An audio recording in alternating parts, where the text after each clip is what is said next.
అదే చిన్న బట్టలు ఉంటుంది అదే ఫ్రంట్ సైడ్ ఉంటుంది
వ్యవసాయ రంగం మూలాలు అక్కడే ఉన్నాయి కాబట్టి వ్యవసాయ విశ్వవిద్యాలయాలు మీ ఆలోచనకు అనుకూలంగా ఇక్కడ సెంటర్ ఫర్ డిజిటల్ అగ్రికల్చర్, ఎందుకంటే రాబోయే 2047లో వ్యవసాయ రంగంలో మానవ రహిత వ్యవసాయం రాబోతున్నది, ఆర్టిఫిషియల్ ఇంటెలిజెన్స్ ఆధారిత టెక్నాలజీ రాబోతున్నాయి. దానికి అనుకూలంగానే మేము వీక్షిస్తున్నారు.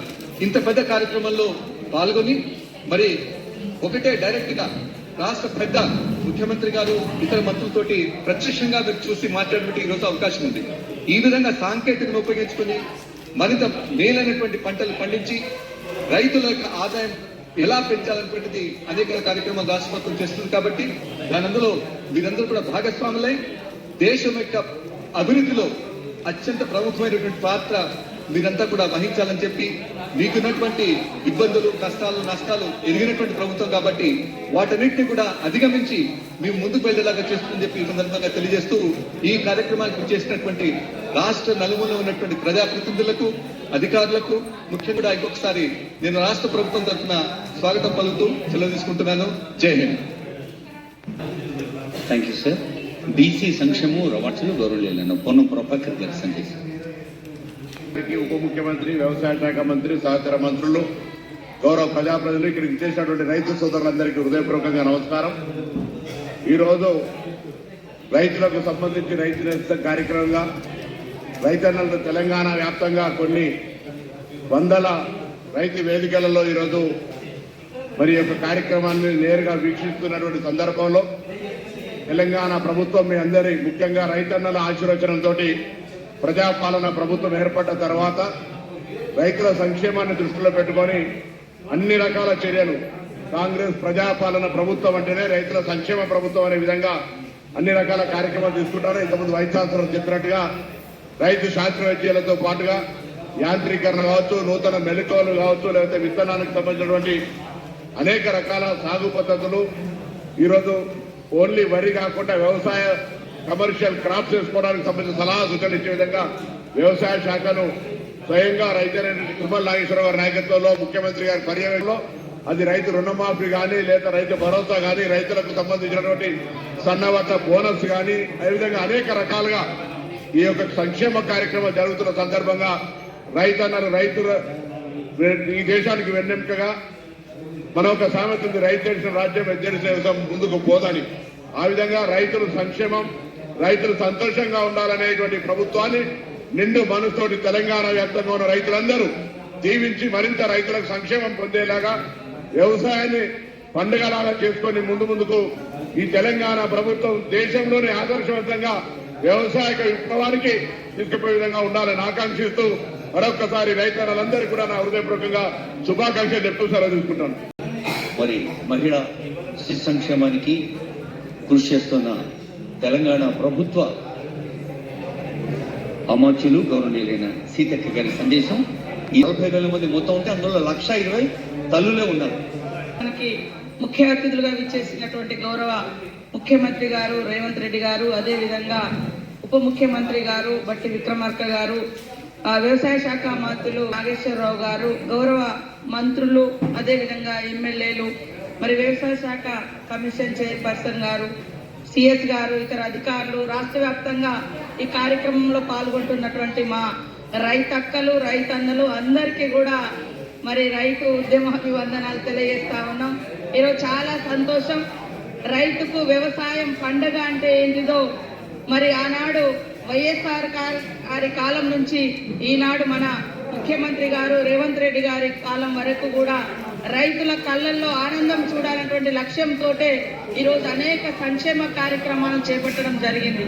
ఒకప్పుడు మరి సీఎం రేవంత్ రెడ్డి గారు తెలంగాణ ప్రభుత్వం వస్తే మరి బిఆర్ బాబు కొద్దిగా ప్రచారం చేసిరు.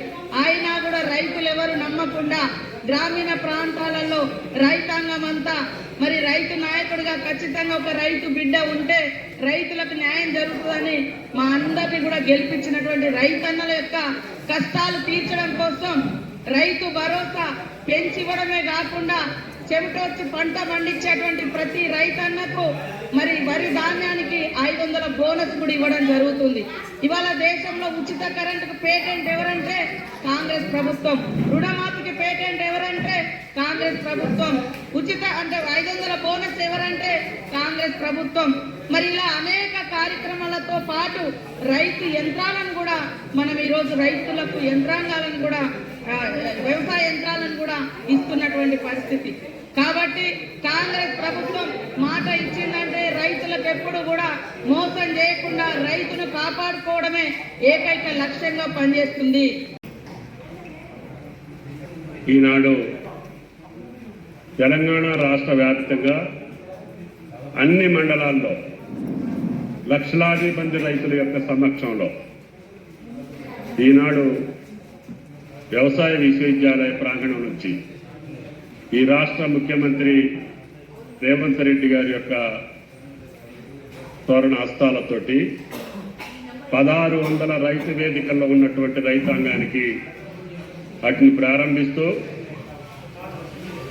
రైతే రాజును చేయాలనే సంకల్పంతో వచ్చినటువంటి కాంగ్రెస్ ప్రభుత్వం ఇందమ్మ రాజ్యంలో ప్రజారాజ్యంలో ప్రజాపాలన చేస్తూ రేవంత్ రెడ్డి గారు సంవత్సరాల కాలంలో పార్లమెంట్ ఎన్నికలకి ఒక 4-5 నెలల కాలం సమసిపోయినా ఒకే సంవత్సర కాలంలో ఈ రాష్ట్ర రైతాంగానికి 70,000 కోట్ల రూపాయలు ఖర్చు చేసినటువంటి ఏకైక ప్రభుత్వం భారతదేశంలో రేవంత్ రెడ్డి గారి ప్రభుత్వం అని చెప్పి రాష్ట్ర రైతాంగానికి దేశానికి కూడా విజ్ఞప్తి చేశారు.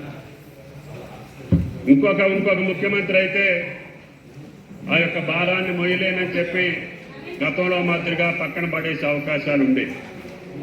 కానీ మొండి మనిషి నాకు చిన్న వయసులోనే ఈ రాష్ట్ర రైతాంగం రాష్ట్ర ప్రజలు నాకు ఈ అవకాశం ఇచ్చారు కాబట్టి కష్టాలున్నా ఇబ్బందులున్నా నా రైతాంగాన్ని నేను ఆదుకొని దేశాన్ని ఈ రాష్ట్రానికి మార్గదర్శకంగా ఉండాలనే కోరికతోటి రైతు రుణమాఫీ అనేటటువంటి ఒకప్పుడు మన్మోహన్ సింగ్ గారు రాజశేఖర రెడ్డి గారి ఆధ్వర్యంలో కేవలం దేశాన్ని మొత్తానికి 70,000 కోట్లు ఇస్తే రైతుల కోసం 21,000 కోట్లు ఒకే పంట కాలంలో ఇచ్చినటువంటి ఏకైక ముఖ్యమంత్రి రేవంత్ రెడ్డి గారు అని చెప్పి ఈ సందర్భంగా మనం చేస్తున్నాం.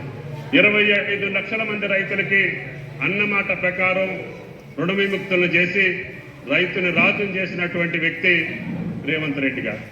అదే కాదు అనేక రైతాంగ సమస్యలకి ఆలవాలమైనటువంటి ఈ రాష్ట్రానికి ఒక్కొక్కటి సరిదిద్దుకుంటూనే అన్ని రంగాల్లో రైతు వ్యక్తి పరిస్థితుల్లో కష్టపడి పండించినటువంటి రైతు ఎవరు అనంటే తెలంగాణ రైతు రేవంత్ రెడ్డి గారి ప్రభుత్వం అని చెప్పి సగర్వంగా చెప్పుకునే దశ ఈరోజు కేంద్ర ప్రభుత్వానికి కూడా వచ్చింది.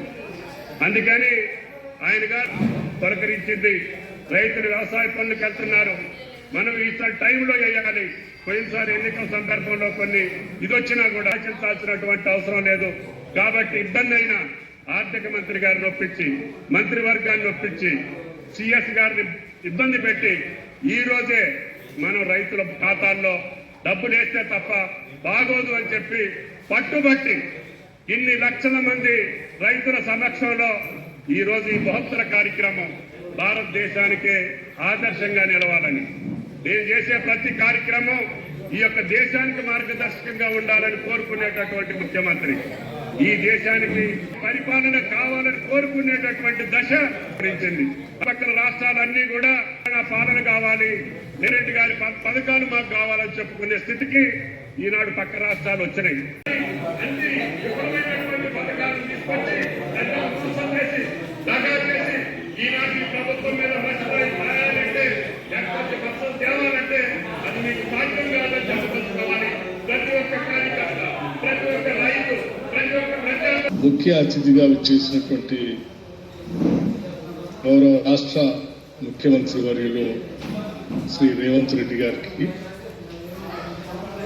అలాగే గౌరవ రాష్ట్ర మంత్రివర్యులు ఉత్తమ్ కుమార్ రెడ్డి గారికి, గౌరవ రాష్ట్ర మంత్రివర్యులు శ్రీ దుద్దిళ్ల శ్రీధర్ బాబు గారికి, గౌరవ రాష్ట్ర మంత్రివర్యులు శ్రీ దామోదర్ రాజనరసింహ గారికి, గౌరవ రాష్ట్ర మంత్రివర్యులు శ్రీ జూపల్లి కృష్ణారావు గారికి, గౌరవ రాష్ట్ర మంత్రివర్యులు శ్రీ పొన్నం ప్రభాకర్ గారికి, గౌరవ రాష్ట్ర పొంగిరెడ్డి శ్రీనివాస్ రెడ్డి గారికి, గౌరవ రాష్ట్ర మంత్రివర్యులు శ్రీమతి సీతక్క గారికి, గౌరవ రాష్ట్ర మంత్రి సురేఖ గారికి, గౌరవ రాష్ట్ర మంత్రివర్యులు శ్రీ వివేక్ వెంకటస్వామి గారికి, గౌరవ రాష్ట్ర మంత్రివర్యులు శ్రీ వాకిటి శ్రీహరి గారికి, గౌరవ రాష్ట్ర మంత్రివర్యులు శ్రీ లక్ష్మణ్ కుమార్ గారికి,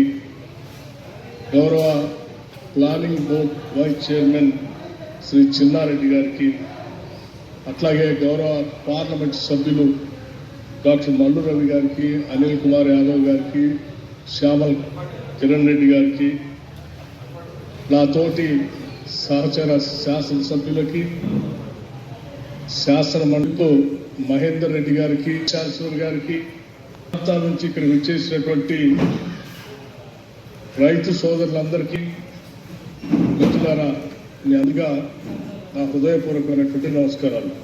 ఈ కార్యక్రమం బహుశా ప్రత్యేక రాష్ట్ర చరిత్ర చిరస్థాయిగా నిలిచిపోయేటువంటి కార్యక్రమంగా, కారణం ఇప్పుడే వ్యవసాయ శాఖ ఉచిత కరెంటు, కాంగ్రెస్ అంటేనే రుణమాఫీ, కాంగ్రెస్ అంటేనే మద్దతు ధర, కాంగ్రెస్ అంటేనే మద్దతు ధరతో పాటు ప్రోత్సహించడానికి కావలసిన విధంగా బోనస్ ధరలు కూడా. ఈ వ్యవసాయానికి విడదీయరాయినటువంటి సంబంధం రాష్ట్ర ముఖ్యమంత్రి రేవంత్ రెడ్డి గారి నాయకత్వంలో ప్రభుత్వం ఏర్పడిన తర్వాత చాలా రకాలుగా ఆనాటి ప్రభుత్వం రకరకాల ప్రచారాలు కూడా చేసింది. కొన్ని విషయాలు మీ అందరి దృష్టికి నాటి నుంచి ఈనాటి వరకు ఊహించిన విధంగా అనేక రకాలైనటువంటి ఆర్థిక పరమైనటువంటి ఇబ్బందులు ఉన్నప్పుడు నాటి ప్రభుత్వం ఉన్నటువంటి ఏ ఒక్క పథకాన్ని కూడా ఆపకుండా ప్రభుత్వం చాలా పెద్ద ఎత్తున రైతు సోదరుల కోసం అనేక కార్యక్రమాలు తీసుకొని ముందుకు పోతాం. ఆ యొక్క రాష్ట్రం దాదాపు 21,000 కోట్ల రూపాయలు రుణమాఫీ చేసిన చరిత్ర ఈ భారతదేశ చరిత్రలో ఏ రాష్ట్రంలో కూడా లేదు. అది కేవలం ఈ రాష్ట్రంలో మాత్రమే జరిగింది. అట్లాగే అది చేస్తూ రైతు భరోసా తప్పనిసరిగా ఆనాటి ప్రభుత్వం ఆ సీజన్లో వదిలేసి వెళ్ళింది. కానీ మనం మాత్రం రైతులకి అన్యాయం చేయకూడదని చెప్పి రాష్ట్ర ముఖ్యమంత్రి గారి మిగతా మంత్రిమండలి సభ్యులందరితో మాట్లాడి పెద్ద ఎత్తున రైతు భరోసా వేసే కార్యక్రమాన్ని కూడా చేపట్టారు. 13,088 కోట్ల రూపాయలని ఖర్చు పెట్టడం జరిగింది. రుణమాఫీ 21,000 కోట్లు కాకుండా అట్లాగే సంబంధించి 1,199 కోట్ల రూపాయలు ఈ దేశ చరిత్రలో ఎవ్వరు కూడా ఇంతవరకు మద్దతు ధర గురించి మాట్లాడారు తప్ప పండించిన పంటకి బోనస్ ఇస్తామని చెప్పి ఇచ్చిన మాట ప్రకారం పండించిన వడ్లకి ధాన్యానికి సన్నకి 500 రూపాయల లెక్కగట్టి 1,119 కోట్ల రూపాయల్ని ఇచ్చినటువంటి ప్రభుత్వం ఈ దేశ చరిత్రలో ఏదైనా ఉందంటే అది కేవలం ప్రజాప్రభుత్వం, మన ప్రభుత్వం మాత్రం. గత ప్రభుత్వాలు పూర్తిగా మర్చిపోయినటువంటి కార్యక్రమాన్ని ఈ ప్రభుత్వం బాధ్యతగా తీసుకొని దాదాపు 2,181 కోట్ల రూపాయలు ఇన్సూరెన్స్ కోసం రైతుల పక్షాన్ని రాష్ట్ర ప్రభుత్వం చెల్లించడం జరిగింది. 10 సంవత్సరాలు నేను చూశాను. నాయకుడిగా ఈ రాష్ట్రంలో ఎక్కడైనా నష్టం జరిగితే మేమందరం వెళ్ళి చూసేవాళ్ళం. ముఖ్య కోట్ల రూపాయలు పంట నష్టం పరిహారం చేసింది కూడా మన ప్రభుత్వం. రైతాంగ సోదరుల కోసం దాదాపు 29 లక్షల పంప్ సెట్లకి పవర్ సబ్సిడీ పేరు మీద ఇప్పటికి 16,691 కోట్ల రూపాయలు ఆర్థిక శాఖ, కరెంటు శాఖ నిధులు చెల్లించింది రైతుల తరఫున. ఇరిగేషన్ సంబంధించి 11,000 కోట్ల రూపాయలు ఖర్చు చేశాం. మొత్తంగా మన పార్టీ, మన ప్రభుత్వం, ఈ ముఖ్యమంత్రి రేవంత్ రెడ్డి గారి నాయకత్వంలో వచ్చినటువంటి ఇందిరమ్మ ప్రభుత్వం ఈనాటి వరకు ఇప్పుడే మన తుమ్మల నాగేశ్వరరావు గారు చెప్పినట్టు ఈనాటి వరకు దాదాపు 70,000 కోట్ల రూపాయలు రైతుల కోసం ఖర్చు పెట్టాం. రాబోయే సంవత్సరాల్లో కూడా మొత్తం 5 సంవత్సరాల్లో రైతుల కోసం దాదాపు 3.5 లక్షల రూపాయలు ఖర్చు పెట్టే విధంగా ముందుకు పోతున్నామని చెప్పి మీ అందరికీ నేను సవినయంగా మనం చేస్తా ఉన్నాను. దీన్ని గమనించాలని చెప్పి ఈ రాష్ట్రంలో ఉన్నటువంటి రైతాంగ సోదరులందరికీ కూడా నేను విజ్ఞప్తి చేస్తా ఉన్నాను. కూడా మనకిచ్చిన మాట ప్రకారం కేవలం 9 రోజుల్లోనే ఉన్న ఎకరాలన్నింటికి కూడా రైతు భరోసా ఇచ్చే కార్యక్రమం తీసుకొని ముందుకు పోతా ఉందే, అటువంటి ప్రభుత్వాన్ని అరచేతిలో పెట్టుకొని సాధించి నిలబెట్టుకొని అవాక్కులు చవాకులు మాట్లాడి బురద తల్లేటువంటి వారికి బుద్ధి చెప్పాల్సినటువంటి అవసరం కూడా ఉందని చెప్పి నేను మీ అందరికీ విజ్ఞప్తి చేస్తా ఉన్నాను. ఆ ధ్యేయాలు ఈరోజు నికటాట్టహాసం చేసి గ్రామాల్లోకి వచ్చి మాట్లాడేటువంటి కార్యక్రమం చేస్తూ ఉంటారు. రైతులుగా నేను మీ అందరికీ ఒకటే విజ్ఞప్తి చేస్తా ఉన్నాను. ఊరు పొలిమేరల్లో కూడా ధ్యేయాల్ని రానియొద్దు.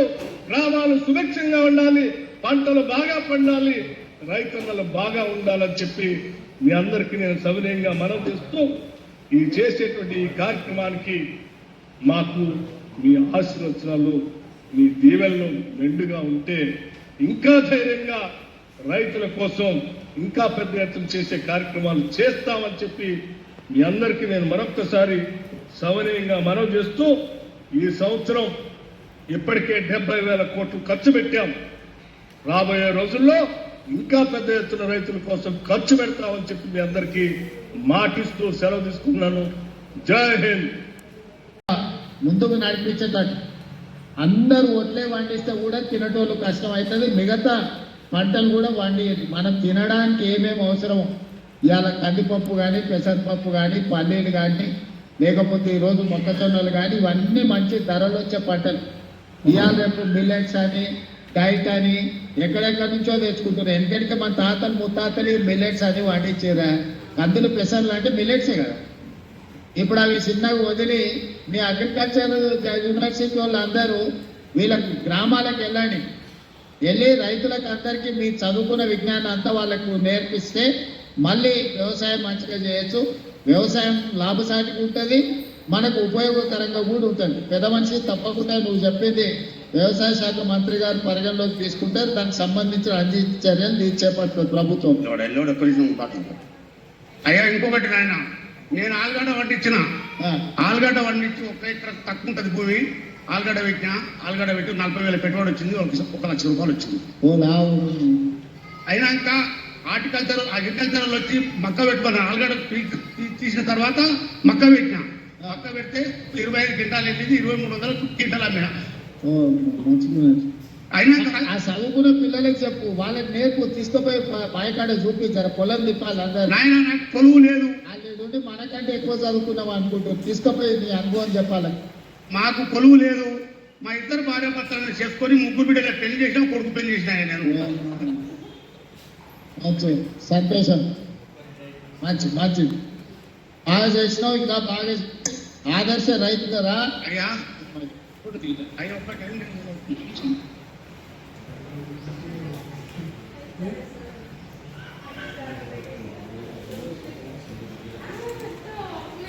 ఒక రైతు తల్లి, ఒక రైతు తండ్రి మధ్య రైతు బిడ్డ ముఖ్యమంత్రి గారి ఛాయాచిత్రం ఇది. ఇప్పుడు తర్వాత కర్లపూడి బాబు రెడీగా ఉండాలి, దమ్మపేట మండలం మల్లారం రైతు వేదిక బాబు గారు రెడీగా ఉండాలి. పల్లి ఎల్లమ్మని రావాల్సిందిగా మాట్లాడాల్సిందిగా కోరుతున్నాం. వారు వస్తే చెట్టుపల్లి ఎల్లమ్మ, చింతపల్లి మండలం రైతు వేదిక నుంచి వారిని కనెక్ట్ చేయండి. చింతపల్లి మండల్, చెట్టిపల్లి ఎల్లమ్మ, ఇలా దేవరకొండ అసెంబ్లీ కాన్స్టిట్యున్సీ పక్కల నుంచి మంత్రి గారు చెప్తున్నారు. సౌండ్ పెంచండి, ఇక్కడ ఉన్న వాళ్ళందరికీ. ఏమేనమ్మా నమస్కారం, బాగున్నావా? బాగున్నా సార్. రైతులందరికీ నా యొక్క నమస్కారాలు. సేమ్ సార్ కూడా నమస్కారం. తినిపించేటట్టు చెప్పు. అందరికి 6,40,000 మంది తినిపించాలి నువ్వు మాట్లాడేది. అందరికి నమస్కారాలు. రైతులందరికీ, సీఎం సార్కి అందరికి నమస్కారాలు. నా పేరు బిక్కెన్ రానమ్మ, మా ఊరు నసల్లపల్లి, చింతపల్లి మండల్, నల్గొండ జిల్లా. 4 ఎకరాలు ఉంది నాకు. వ్యవసాయం చేసిన, పోయిన ఆనకాలాన సన్నొడ్లు పెట్టిన 8 కుట్లు అయినాయి, 8 డబ్బాలు అయినాయి సార్. సన్నొడ్లు వేస్తే రైతు అది బోనస్ పడ్డ సార్. బోనస్ రైతు రుణమాఫీ 1,80,000 మాఫీ అయింది. మళ్ళా ఎమ్మెల్యే సార్ ఎమ్మటే నాకు రుణం తీసుకోవచ్చు అని మాకు ధైర్యం ఇచ్చారు. మళ్ళీ రుణం తీసుకున్నాం, మా కుటుంబానికి మంచిగా ఉన్నాం. మేము కొన్ని బాధలు కూడా తీసుకున్నాము, మాకు రుణమాఫీ అయింది, మేము మంచిగా ఉన్నాం. మా సార్ ఎప్పుడైనా ఇట్లే మాకు అన్ని కలిపియాలని మేము కోరుతున్నాం. 15,000 వచ్చినాయి సార్. 15,000 బోనస్ వచ్చిందా? వచ్చింది సార్. మరి రైతు భరోసా కంటే కూడా ఎక్కువ వచ్చినది నీకు బోనస్. రైతు భరోసా 3 ఎకరాలు సారు, 17,100 రూపాయలు వచ్చినాయి సార్. అది వచ్చింది బోనస్ 15,000 వచ్చింది. 15,000 వచ్చినాయి సార్. 30,000 వచ్చింది. కూడా అయింది సార్, మళ్ళా కూడా తీసుకున్నాం. ఎంతమంది పిల్లలు ఎల్లమ్మ నీకు? ఎల్లమ్మ సార్, నా పేరు రానమ్మ, బిక్కెన్ రానమ్మ. రానమ్మనా? ఓకే. ఎంతమంది పిల్లలమ్మా? 2 బిడ్డలు సార్. 2 బిడ్డల. ఏం చదువుకుంటారు? చదివిస్తున్నావా? 12 చదివింది, ఒక 10 చదివింది. ఒక ఆమె 10, ఒక ఆమె 12. బాగా చదివి భవిష్యత్తు ఉంటుంది. సంతోషం అమ్మ. ఓకే తల్లి. ఆనందం మరి 6,40,000 మంది రైతులు కూడా ఆస్వాదిస్తాను భావిస్తూ 34 ఈ రోజు అందుబాటులోకి వస్తున్నాయి. మొత్తం 1,600 యూనిట్స్ రైతు నేస్తం ఆవిష్కరణలో యావత్ తెలంగాణ ప్రభుత్వ మంత్రివర్గం అందరూ పాల్గొనడం ఇది పండగ. గౌరవనీయులైన ముఖ్యమంత్రి, ఉప ముఖ్యమంత్రి, యావత్ తెలంగాణ కేబినెట్ మంత్రివర్గం అంతా ఉంది.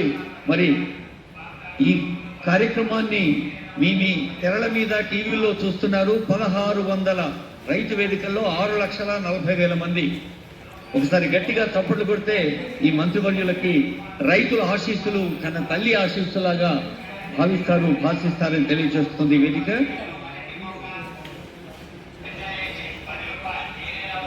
గట్టిగా నాని అందరూ. ఇప్పుడు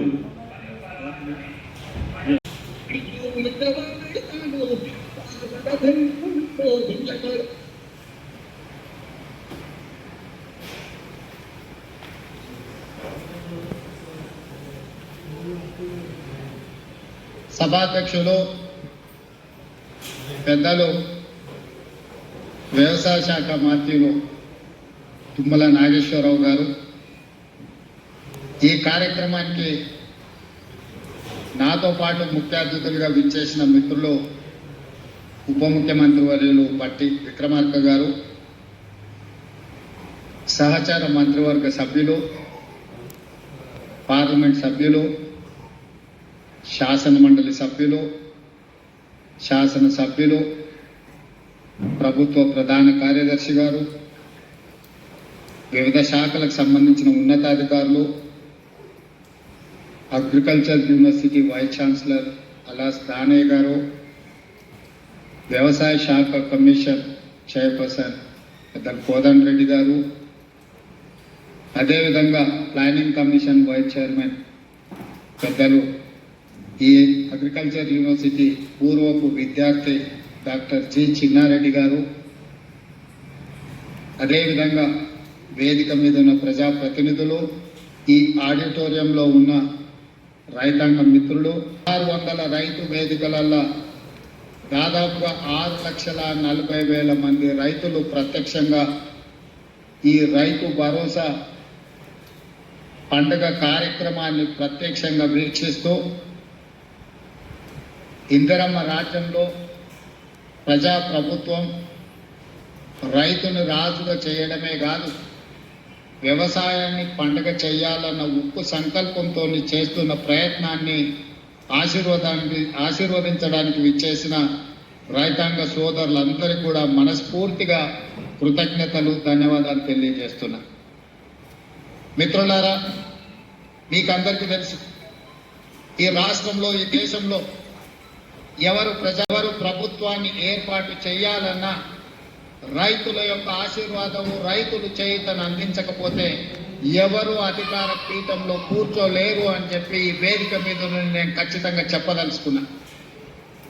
ఈనాడు ఎవరు ఎమ్మెల్యే అయినా, ఎమ్మెల్యే సంగతి పక్కన పెట్టండి, వార్డు మెంబర్ కావాలన్నా, సర్పంచ్ కావాలన్నా, ఎంపీటీసీ కావాలన్నా, జడ్పీటీసీ కావాలన్నా, జిల్లా పరిషత్తులు గెలవాలన్నా, శాసనసభలో ప్రాతినిధ్యం వహించాలన్నా, పార్లమెంట్కి వెళ్ళాలన్నా, ఏ రాష్ట్రానికి ముఖ్యమంత్రి కావాలన్నా రైతులు అండగా నిలబడాలి.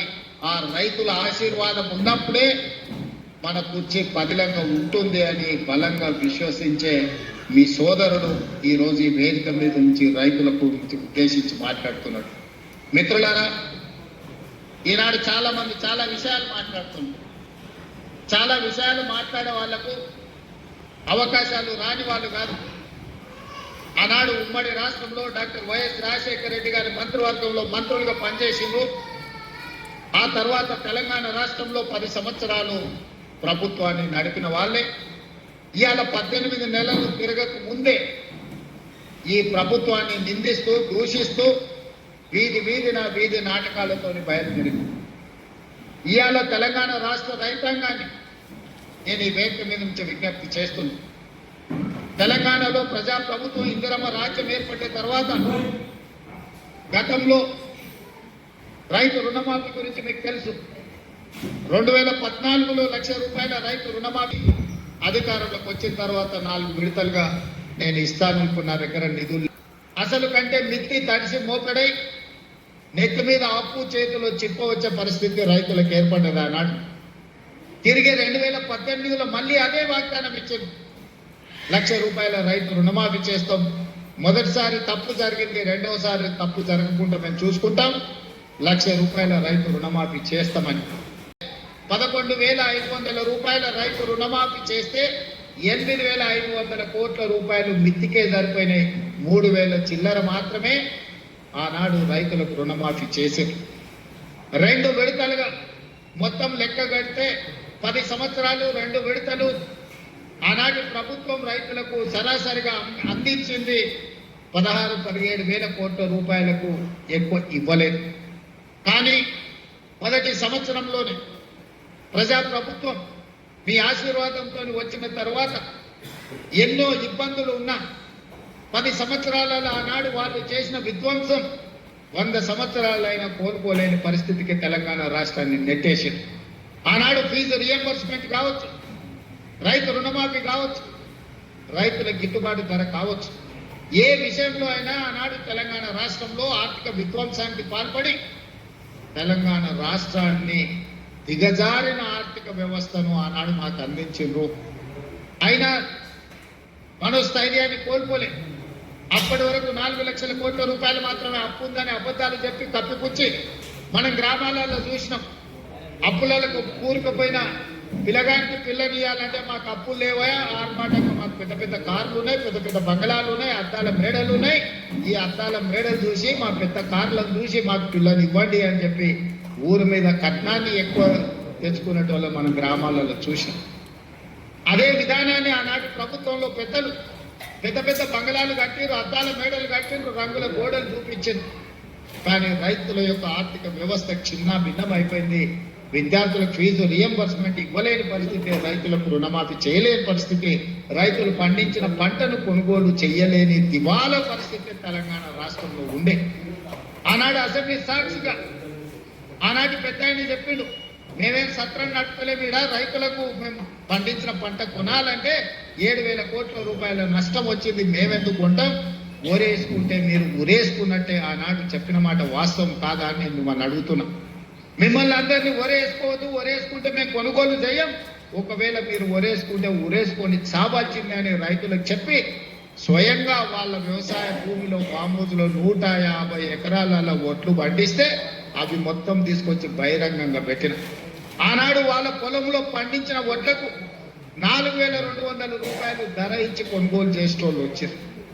మరి మనం పండించిన పంట 200 తక్కువైనా 2,000కు మేము అమ్ముతాం అంటే కొనేటోళ్ళు లేరు. మేము ఐకేపీ కేంద్రాలు తెరవమని చెప్పి ఆనాటి పరిస్థితి, ఆనాటి ప్రభుత్వం రైతులకు పంగనామాలు పెట్టే పరిస్థితి తీసుకొచ్చింది. ఇవన్నీ ఇంకా మర్చిపోలే, ఇప్పుడే ఆనాటి గాయాలు మానిపోలే.